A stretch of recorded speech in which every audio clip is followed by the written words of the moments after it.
Pernahkah anda mendengar kisah sebuah keluarga di kampung Balik Batu, Tanjung Bidara, Masjid Tanah, yang menjadi waris kepada kembar buaya yang dikatakan dilahirkan bersama moyang mereka? Mungkin pelik apabila Rokiah Arifin diamanahkan untuk menjaga waris kembar buaya Tok Jamal yang kini mempunyai 4 anak, iaitu 3 jantan dan seekor betina. Bagi penduduk di kampung berkenaan, mereka sudah memahami kisah keluarga terbabit dan tidak menganggapnya sebagai sesuatu yang pelik. Memang moyang lah, kira datuk punya bapa. Kembau buaya. Asalnya bukan orang kampung bidan kampung kan. Jadi dia macam cicak dalam sarung. Jatuh bawah. Jadi ayam pun bunyi. Jadi orang bidan tu kata, "Bung kau ambil benda tu," dia tu ayam bunyi, dia tu mesti dia tu apa-apa kat bawah tu. Jadi orang tu ambil tengok cicak dalam sarung.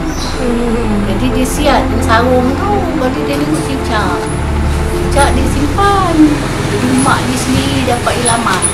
"Kau jangan buang aku," dia tu. "Aku ni kembau dengan anak kau yang ni."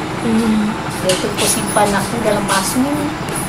Aku dah besar, dah tak boleh berkisau dalam pasu tu. Abang melepaskan aku. Dia lepas aku kat sungai Pulau Gendang ni. Jadi lama-lama dia besar. Jadi yang asal tu dia dah meninggal. Macam difahamkan setiap kali bagi hidangan dia kena sediakan untuk 4 ekor punya hidangan kan? Dia nak apa nama spare 1. Tapi orang ni 3. Dia nak spare 1. Mesti 4 kasih. Dekat je, tapi telur memang tak boleh tinggal. Letakkan dalam plastik, masukkan telur tu, ikat dengan kayu. Kecil ulur dia. Makcik nampak dia capai ni.